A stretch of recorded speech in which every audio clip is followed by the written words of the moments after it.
ये तस्वीरें हैं अमेरिका के राष्ट्रपति जो बाइडेन की। सैनिकों के बीच जो बाइडेन का ये अंदाज देख आप चौंकिए मत, और ये भी मत सोचिए कि बाइडेन की ये तस्वीरें अमेरिका में ली गई हो, क्योंकि जो बाइडेन यूक्रेन बॉर्डर के महज 100 किलोमीटर दूर पोलैंड में सैनिकों के साथ पिज्जा पार्टी करते दिखे। सैनिकों के साथ सेल्फी लिए और फिर बातचीत हुई।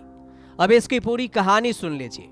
दरअसल यूक्रेन पर रूस के हमले का 1 महीने से भी ज्यादा का समय बीत चुका है। दुनिया के तमाम देशों के प्रतिबंध लगाने के बाद भी रूस यूक्रेन को तबाह करने में लगा है। अमेरिका कई बार रूस को चेताया भी, लेकिन रूस के राष्ट्रपति व्लादिमीर पुतिन मानने को तैयार नहीं।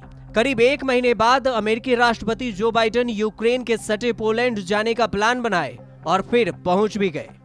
जो बाइडेन रूसी राष्ट्रपति पुतिन को खुली चुनौती देते हुए यूक्रेन की सीमा से लगभग 80 किलोमीटर की दूरी पर मौजूद पोलैंड के शहर रेजजोव पहुंचे।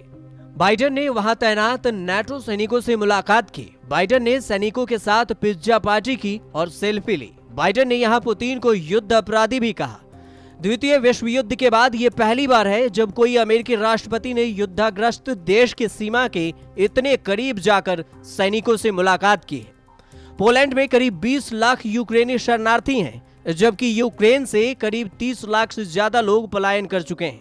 पोलैंड में जो बाइडेन ने कहा कि मुझे खेद है कि मैं सुरक्षा कारणों के चलते यूक्रेन नहीं जा सका। उन्होंने ट्विटर से यूक्रेन की सीमा के जिस दक्षिण पूर्वी शहर रेजजो में मुलाकात की, वो मानवीय सहायता का प्रमुख केंद्र बन गया है।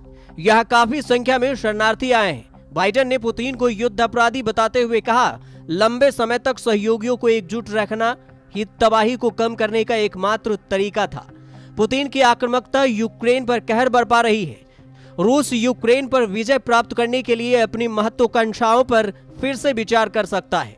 इससे पहले ब्रसेल्स में जो बाइडेन ने 24 मार्च को यूक्रेन युद्ध के मसले पर नाटो, G7 और EU की एक के बाद एक कई बैठकें की।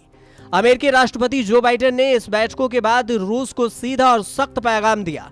बाइडेन ने रूस को कड़ी चेतावनी दी कि अगर उन्होंने रासायनिक हथियारों का इस्तेमाल किया तो सख्त जवाबी कार्रवाई की जाएगी। नाटो और EU की बैठकों में यूक्रेन के राष्ट्रपति जेलेंस्की भी शामिल हुए।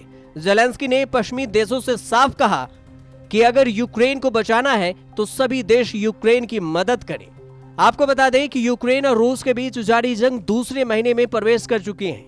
यूक्रेन पर लगातार हो रहे रूसी हमले को लेकर कई देशों के नेताओं के बीच बैठकों का दौर भी जारी है। रूस के हमले से यूक्रेन का ज्यादातर हिस्सा तबाह हो चुका है। 30 लाख से ज्यादा लोग पलायन कर चुके हैं। यूक्रेन के राष्ट्रपति वोलोदिमीर ज़ेलेंस्की दुनिया के तमाम देशों से यूक्रेन की मदद की गुहार लगा रहे हैं, जिसके बाद अमेरिका, कनाडा, फ्रांस समेत दुनिया के कई देशों ने यूक्रेन को आर्थिक और हथियार से मदद करने के भी ऐलान किया। अब यूक्रेन को सीधे तौर पर अमेरिका से भी मदद मिल रहा है। ब्यूरो रिपोर्ट, न्यूज़ तक।